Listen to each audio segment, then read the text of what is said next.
everybody. Yes, good to see you again and welcome back to Cuppa Chat.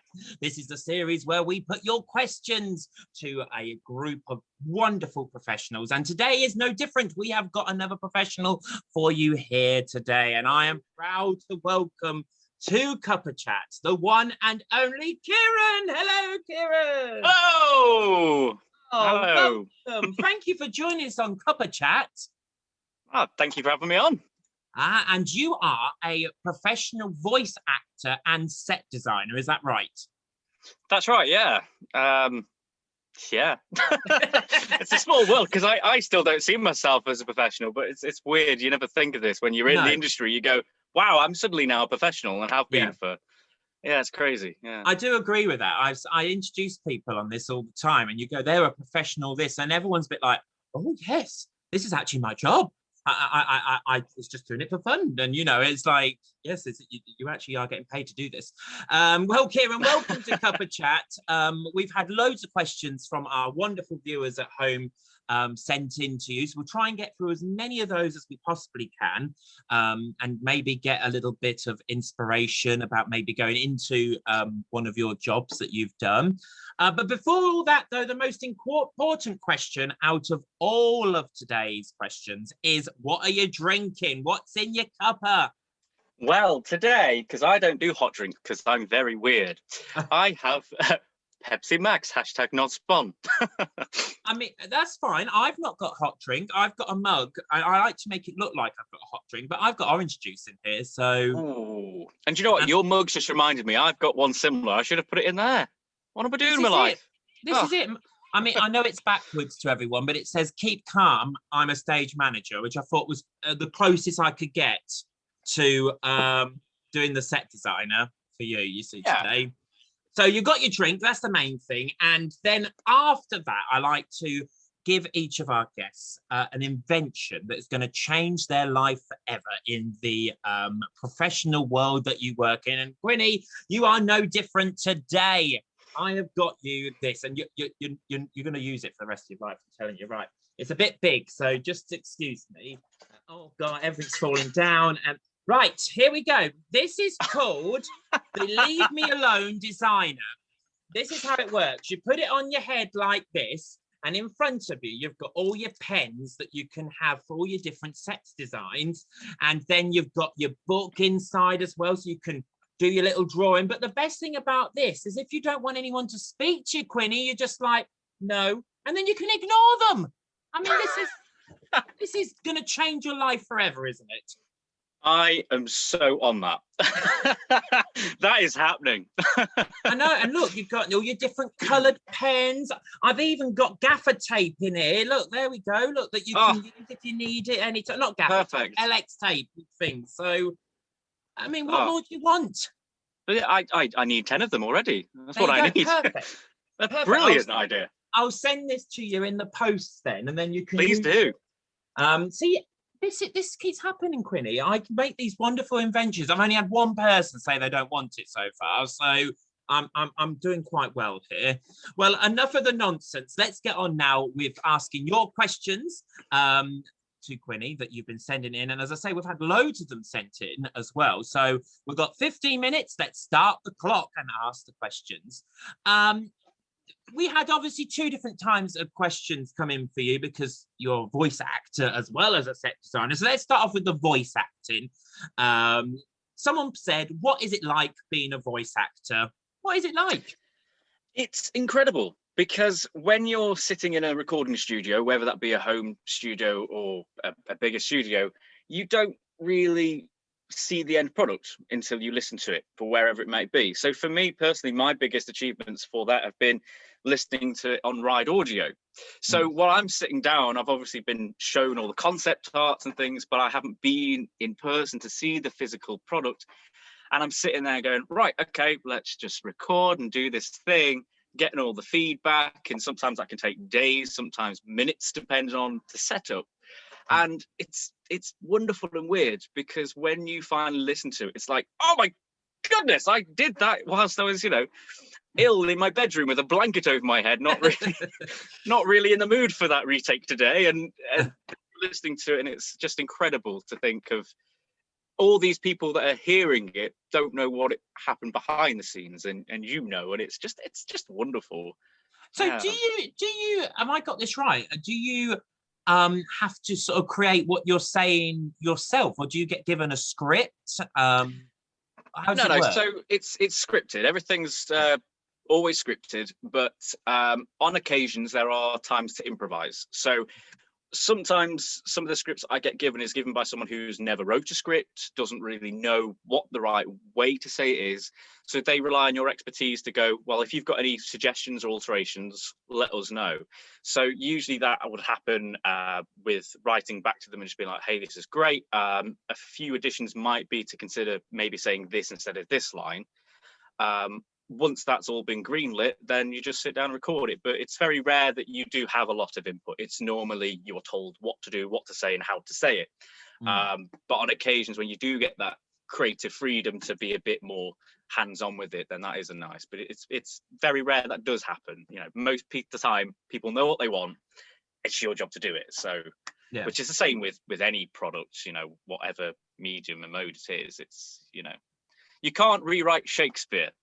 Yes, you can only perform it the way you feel fit, but it has to still be what Shakespeare envisioned, really. So is there still obviously thinking about we work in youth theatre, and a lot of the guys out there watching are in the youth theatre. Do you have a director then when you're doing voice recordings? Does it still work exactly the same and they go, oh no, I want it a bit more like that, or do you literally get it in notes and then have to do it and send it off and then get bits afterwards? Yeah, so it's a bit of both. One of the main people that I work with is a music composer, so I do the audio voice work for on top of whatever they've produced. So they've already spoken to the creative team and know what they want. They've been then sent the script that's then filtered down to me, and then I work closely with him to make sure that the notes are there. But a lot of the times it's the director is in the recording studio or wherever recording is there going, that line didn't work, do it again like this. So it depends product to product. Like I say, I've done stuff for theatre and stuff for attractions, so the way they're done is very different, but still the same product. It's like doing an audiobook for doing a stage play. If you're transferring it for like a Radio 4 play or something like that, it's still the essence of, but you might have to throw away some things. So it's different depending on how you're recording, really.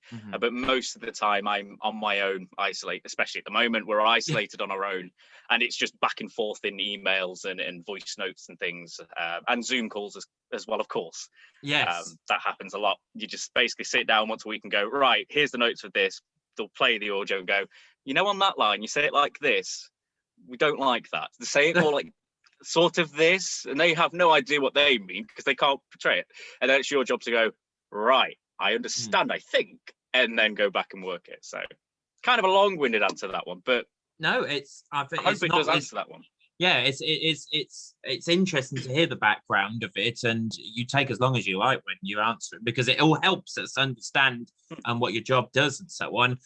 Here's another question though. Let's move on to this one. How do you start creating a new character voice? Someone asked. Is it as simple as you see in Mrs. Doubtfire with Robin Williams just doing a load of silly voices, or do you have to think about it a little bit more? Yeah, so the script will tell you how the voice should sound. I know that sounds a bit spooky and you won't really understand, but depending on what the voiceover is for, if there is an accompanying score, it's obviously the voice has got to match that score. So the tone of the music, it's got to match there. There's no point having a really dramatic score and then be like, coming soon from the world, because it just will be out of place. It's got to match somewhere. So it's finding that right balance. Probably the best thing that I've done personally career-wise was Bountzilla, which was for an inflatable bouncy castle. How would you put a voice to that? And the brief for the voiceover was just wacky, crazy. Okay, that could be anything. And there wasn't any music for me to listen to. There was no, it's got to be over this track or over this. It's just, here's the script, do it. So finding the character for that was a lot of fun, because it was backward and forth and in finding bits that work. And at the time, John Barrowman was in I'm a Celebrity. So we had this fabulous thing that just sort of people enjoyed. And I thought, you know what, if people really like that, let's encapsulate a bit of that into this, because it's still a spoof of pop culture of people, and that's the kind of vibe the character gave me, and the script was written so it could be a bit more, you know, rah! So that's how that voice came about. But it's very difficult to get it right first time. There's about 10 takes that you do and you just go, no, absolutely not. But then there was one line that was perfect and you think, now I need to replicate that one line, but for the whole of the product. So a lot of research and time goes into finding the right character. Usually you are given some direction to what the client wants. So if they are after a mystique voice, they might have a certain accent that they require that will be, you know, Glaswegian, but we want it, you know, an angry Glaswegian. All right, okay, cool. So that's already given me a bit of information to go and research, and, you know, do I know any angry Glaswegians I can ask for help, you know? And that's the benefit as well of as any actor, as a voice actor, you are just as much responsible for helping each other out. If there's an accent that you're struggling with, go and speak to someone. If they've got that natural dialect, maybe they'll be happy to help you. If not, there are a lot of programs out there on YouTube and places that you can watch for free, and dialect coaches will teach you how to say certain words and accents with the vowels and how they're sounding. So you've got to encapsulate all of that, come up with a new voice, and hope it's right. And usually it is, and they're happy with the end product. But it's quite a long process. But you have a very little time to do it, though, I must add. Usually it's, you know, a week deadline. So you'll have 3 days of recording, another day to retake, and then it goes live the following time. So, but that varies for the different places. You know, like a TV commercial, you'll have a lot longer, but they have more of a budget, so they're really not bothered if you need to redo a take. They'll get you in to do it. Whereas an independent who have already blown their budget might go, oh, we're really sorry to ask, but we've just changed a line because something's happened. Can you do it? And it's got to be done as soon as possible. So you might go, well, I'm eating my tea now, but I'll do it after that, and, you know, get in the booth and put off the film for a little bit later on. It's really interesting because especially like adverts and things, you watch the telly, you're watching Dancing on Ice or Coronation Street, and you watch the adverts and you don't take much notice, and you forget actually that someone's job was to do that voiceover in the advert. You're just like, you know, we all make fun of a certain shopping brand, like, oh, this is not just leg of lamb, but that's actually someone's job, isn't it? That is someone's had to put time and effort into doing that. Oh yeah, and in terms of like adverts like that, how you say the line, you know, you might say, oh, this isn't just a ring light, it's top of the range. It's how you say it, you know. Are you being seductive? Are you selling the product to be this sexy product everybody wants, or is it just a product that you should go and get because it's useful? And that it can be very slight in how you do it, but it does really make the difference. And Quinny, someone's put in another question which I thought was actually quite good to ask you, because you've been doing it. How do you show the different character voices for directors and casters? So you're like, yep, I want to be a voice actor, but how do you show people if you've not done anything and get into the business? Yeah, so exactly the same way as you do a normal actor show reel. If you want to be a voice actor, or you would like to do it on the sideline, I mean, there are a lot of jobs out there if you are lucky enough. But again, just like any other field in this, it can be difficult. So the more branches you've got, then great. For me, I got into it because I was a character actor. So I was already used to doing crazy, wacky voices on stage and everywhere else. I thought, let's just isolate that. So for the show reel, you can have anything in there. If you don't have professional work to show off, come up with something. Make up characters, get a script from somewhere, recreate an advert, but not word for word because of copyright infringements and all of that. And you didn't do that product, so that isn't your work. You can't just copy your homework from someone else's. You know, write something really quick. And the same with an actor show reel. Keep it within the sort of 3-minute margin, you know. And as a voice actor, you can get a lot more in 3 minutes because, you know, scenes can be a lot quicker or slower depending on what you are. But certainly just the normal standard reel. And if you obviously put it onto a video, if you're uploading it to, you know, the Tube of View or anywhere like that, you could literally just have your professional headshot photo. If you don't have one, get a good selfie that's set up in the right way. There's nothing worse than just a selfie in a park. Set a phone up on a tripod, get it, you should know the basics, but that's not me to say in this how to do a headshot. No. And just have that as the video cover and just your name, voice actor, done. Simple as that. You don't need to have any, this is this advert, this is that advert, just make it up. But then when you do start to get professional work come through, of course add that in and take some of the older stuff out. But also there are sites on Facebook out there, so when you're old enough to go onto those forums, Actors UK Network is one of them, and they have an Actors Voice UK Network as well. So they do thing most every week, so now actors do one on Sundays. You put your show reels on and you get feedback from people. So people will go, oh, I really like that character, that's really great. Or some people go, no, I would swap those two around because of the different contrasts of them and things like that. So there are people who will help you certainly along the way to get where you are.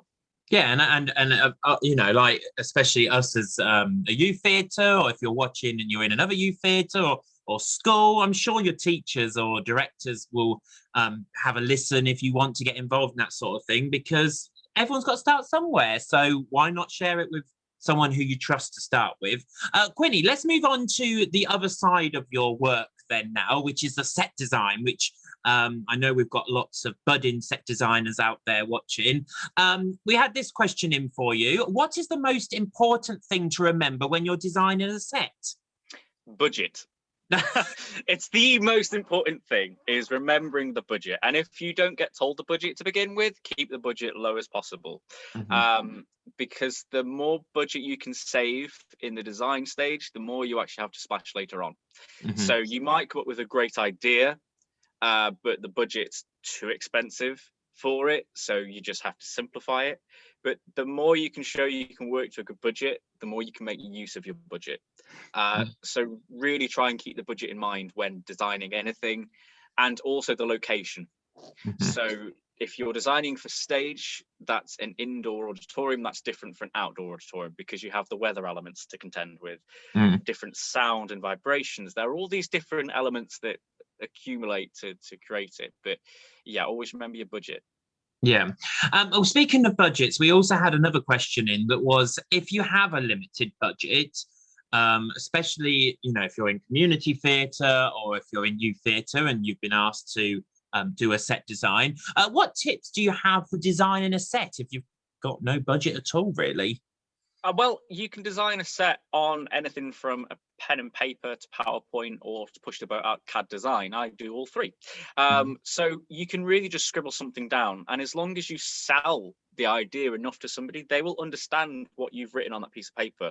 The little colour pencil drawing, they'll go, oh, okay, so you want to do this, this, and this.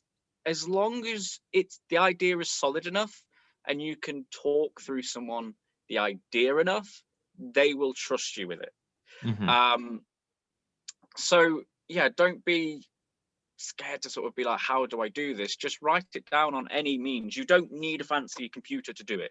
You don't need all the high-tech equipment to do it. Just scribble it down on a piece of paper, talk through the idea, and convince them you know what you're doing. To begin with. But they will also help you as well, especially within youth theatre. They will always have someone who is a head carpenter, so they will take, okay, I get what you're saying, I will build it for you. But you designed it, ultimately. But as long as they can see a way for it to be done to their budget, then it will be done. But certainly just write it down in as much detail as possible, though. I will say, you don't need direct measurements if it's just a wonderful colourful drawing. To take it back to its basic form, you've got your cranes out and you're just drawing on a notepad. Just make it as detailed as you can. It might not be the best drawing, but annotate it. Literally annotate every little thing. And if you can, draw a little person that's about your height, that you imagine things being around you being that tall, to give it more depth, because then it sells it more. There's no point having a wonderful set, but in reality you're only going to fit one person on it because of how big it is, and they will always be able to go, oh, that's a great idea, we can't use it unfortunately because we don't have the money, but actually we like this bit because you've sold us that bit enough and we'll put that somewhere. So I hope that answers that in some way. Yeah, no, I think it does. I think it does. you can be, it's about being creative, isn't it? And don't hold back from being creative. Let someone else worry about, oh, we can't do that. But as you say, they might go, but we can do that bit, and you know, we can take those ideas forward. Absolutely. And I'll just add as well, with designing, and well, in fact, through all of the industry, be prepared for failure, be prepared for that rejection, because you will always have those times when people will reject your ideas for whatever reason. Don't let that get to you.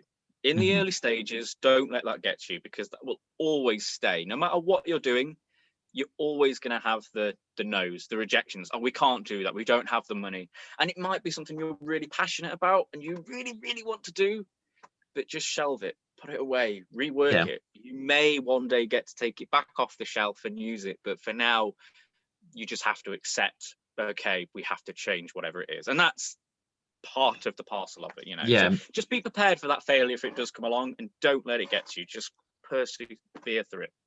And if you've been watching, if you've been watching our series so far, you would have hopefully have seen that, that a lot of our guests have said the same thing. You are unfortunately going to get rejections to start with, especially when you're starting out. Just keep going, don't matter. Just keep going, keep trying. It's going to be the right job out for you somewhere. It's just not that one. That's not the one that you're meant to be in as such. Keeping, Quinny, with the set design aspect, and what inspires you when you're designing a set? Do you like taking things from nature? Do you like colours? What inspires you? So I sort of take inspiration from everywhere. So I take little bits from here and there. In terms of how things will appear colour-wise, I take a lot of that from nature. I always feel like, depending on what the show does, depends on how it's lit. And that's for the lighting designer. But as a set designer, you should always be thinking, how can I help those guys out? Because there's only so many lights you can get in the world that will reflect the colours and everything else, and how many gels. And the colours that you put onto the set will reflect that. So if you've got a really bright pixel par on a certain set piece that's yellow, that shade of yellow can affect the contrast of the lighting. It can be very subtle, but from 200 feet away, you might be able to really notice it. So nature, depending on the actual show, can be a big benefit, because if it's an outdoor scene, you want it to look as natural as possible, but also remembering the set's going to be slightly larger than life, depending on the setting. If it's a typical proscenium arch, that tree is going to be a bit bigger than a normal tree, and the grain is going to be a bit bigger than a normal grain you'd see in the park, because that's got to translate right at the back of the auditorium. But if it's in the round, that can be brought back to complete naturalism. But it's got to match the aesthetic of the lighting. In terms of the actual sets and how they look, I just go for whatever I think. I have this... I sort of have a style now that I've created, which I like, which some other people also use in other senses. A lot of set now is becoming bigger, and especially touring productions, like they will take the entire West End show on tour because they can fit it into more Arctic lorries and get it in. And it's knowing what's possible as well. So if you're designing a touring show, you obviously can't have anything drop through the floor, but if you can't drop it, can you fly it? If you can't fly it, can you get it off at the side of the wings on a truck? How are you going to do that? Is it a physical or is it a mechanical? Physical would be a person. Mechanical is literally, it sits in a groove, and that groove has a chain basically, and it drives it on and off. Again, that comes back to your budget, because you've got to be able to make sure you can afford it. But also how heavy the thing is, how the shape of it will affect. Can you actually go, to save money here, I'm talking a few thousand, maybe just by making it slightly higher at the back, we can disguise the stagehand there. They can literally just walk it on and off. But also remembering, how is that going to affect the scene change? So a lot of shows nowadays use projection mapping to an absolute wonderful advantage. And as a set designer, you may have been given the brief of, we're going to want to use projection mapping. Great. Ooh, great.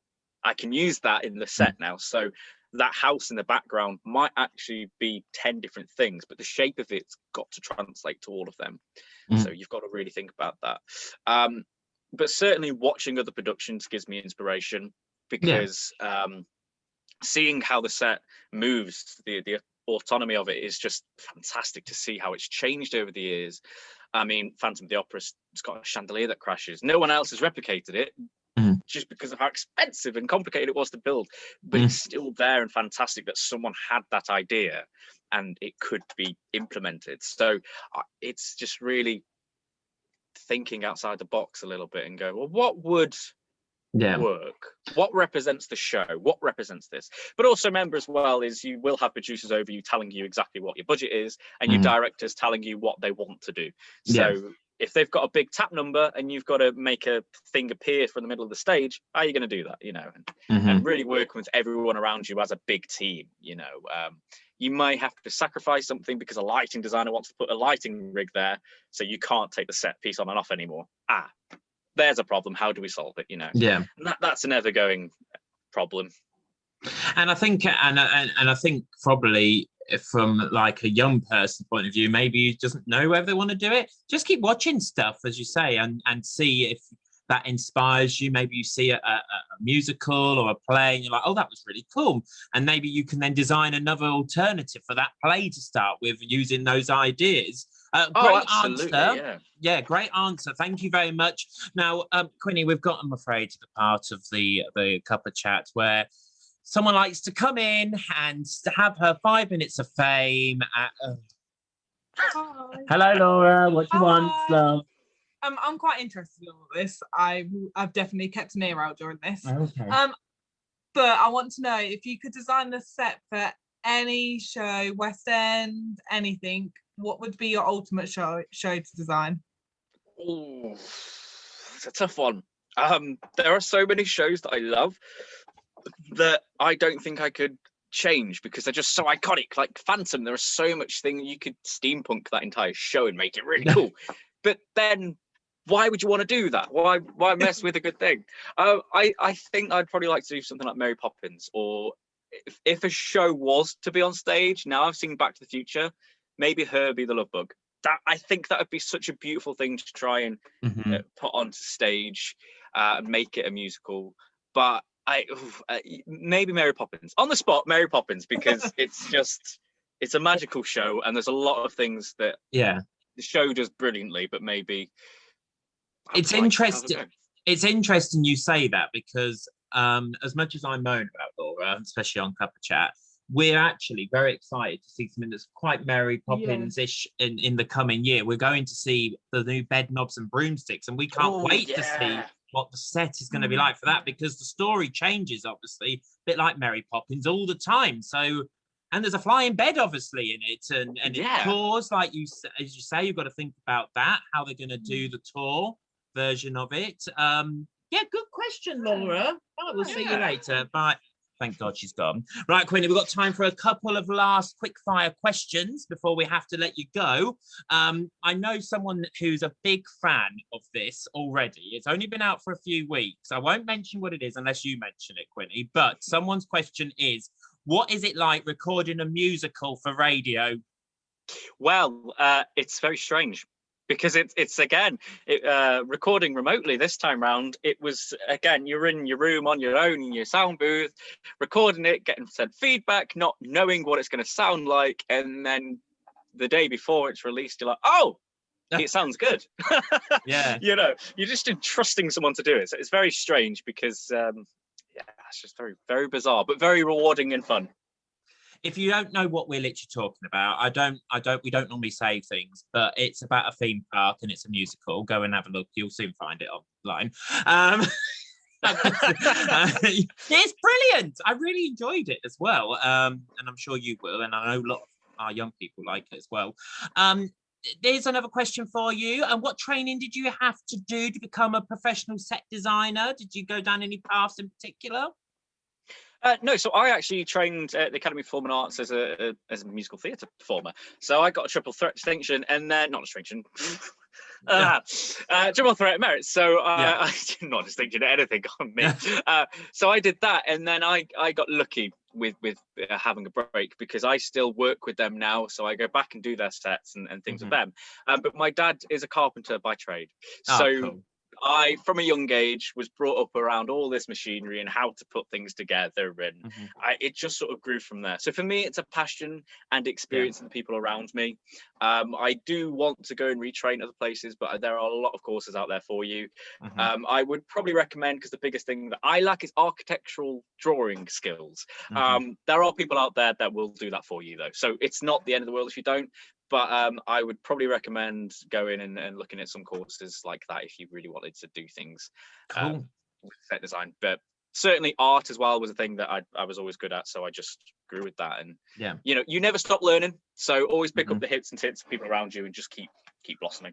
We like hearing that. We hear this all the time on Cuppa Chat. We like that you always keep learning. That's what we like, because it's true. I agree. Laura agrees. Every guest has agreed so far. You never stop learning. Final question, Quinny. What do you enjoy more, voice acting or set designing? Oh, I think the set design.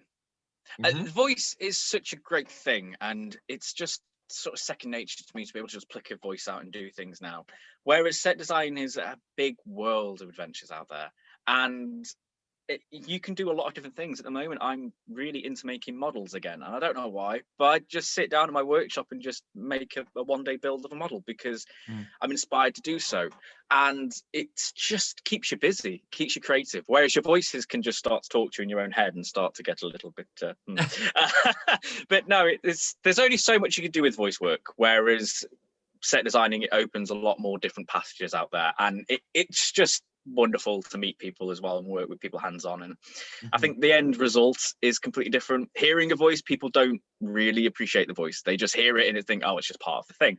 Whereas the set design, someone is going to sit there and go, wow, did you see that?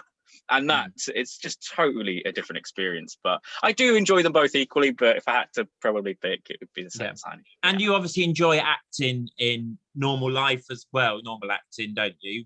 Oh yeah, absolutely. I mean, that's what I majored in at college, so that's what I first went into. And then as I realized it's so hard to be a professional actor, there's only so many jobs out there. Especially at the minute. Especially at the minute, I sort of just went, well, what else could I do? Because I want to be in this world.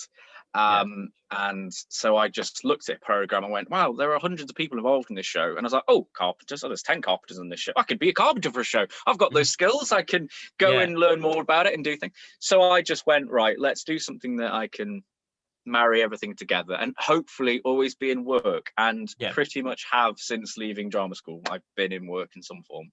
So, you know, if you've got a passion for it, if you think this is something that I could do and sit happily and do for the next 5 years, because you may end up doing it for 5 years, depending on the contracts and whatever happens, do it, follow it through. If you stop enjoying it, and that goes for anything, if you go, oh, I really want to do voice acting, and oh, actually, it's kind of, okay, it's getting to me having to just sacrifice my lunch for doing this recording or move my life around now, and yeah, I'd rather just be on stage, then stop it. But still give it a go further down the line. And then if you think the same thing, you know it wasn't for you, but you give it a good shot. You've given it a go. You've given it a go, which is what we always say, you know, don't push anything aside until you've given it a go. I'm not brilliant at dancing, but I'll always give it a go. You know, that's the attitude to take. Same with me. Quinny, thank you so much, and thank you all so much for sending in your questions at home. We had so many more, and I'm sorry we didn't get to ask them all, but if you keep an eye on the links below, if Quinny's got any like public pages, we'll put all of his information on there, and you can keep an eye on what he's up to as well. Now, Quinny, we've got one final thing to do before the end of today's Cuppa Chat, which is the drink game. This is where I give you, I like to big it up. This is when I give you 30 seconds to name as many drinks as you can within that time. And we find out a lot about our guests in the last 30 seconds of every episode. Everyone tries to start off being all posh and la-di-da, and then we get the real gritty drinks and we find out what you really drink. So if you do get the most drinks, you will win 20,000 GLJ points. Woo! Oh, that's a brilliant reaction. That's the best reaction we've had so far. Brilliant. And we've got a prize for second, which is 10,000 GLJ points. Woo! No, I know. And for third place, you win a GLJ round of applause.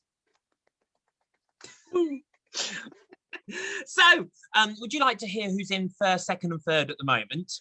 Sure, why not? Okay, so in third place at the minute, we've got our lovely George, who is our teacher and creator. He got 25 drinks in 30 seconds. Ooh, that's good. Yeah, that's very good. In second place, we've got lovely Victoria from the Mousetrap with 26 points. And in first place is our tour and panto actor Fee with 27 points. You've got to beat Fee. Wow! You've got to beat Fee. Okay. Now, as long as you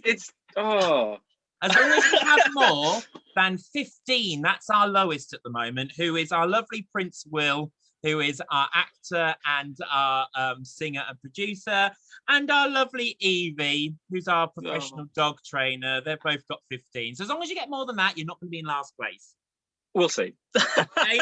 I'm going to give you 30 seconds on the clock to name as many drinks as you can within that time. In 3, 2, 1, go.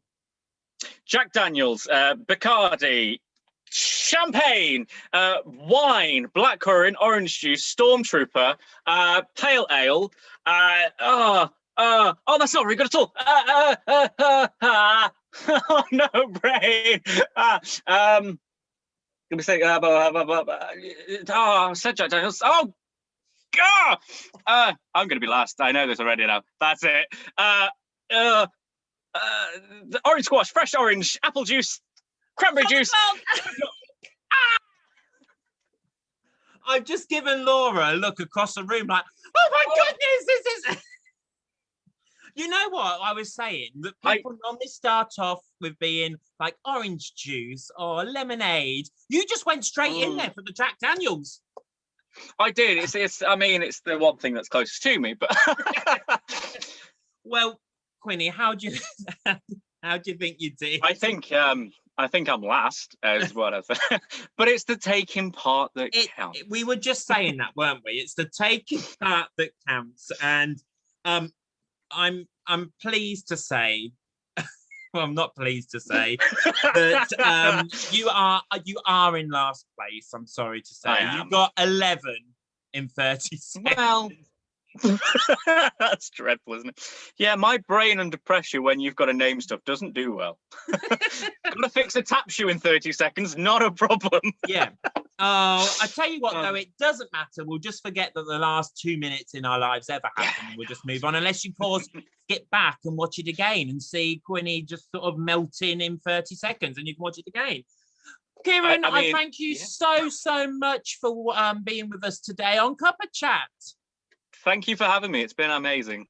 Good. And remember, if you do want to keep up with whatever he's up to, keep an eye in the description. All the information's on there and you'll be able to see what he's up to, what Keiron's up to. We'll be back again for another episode of Cuppa Chat very soon. We'll see you soon. Bye-bye now.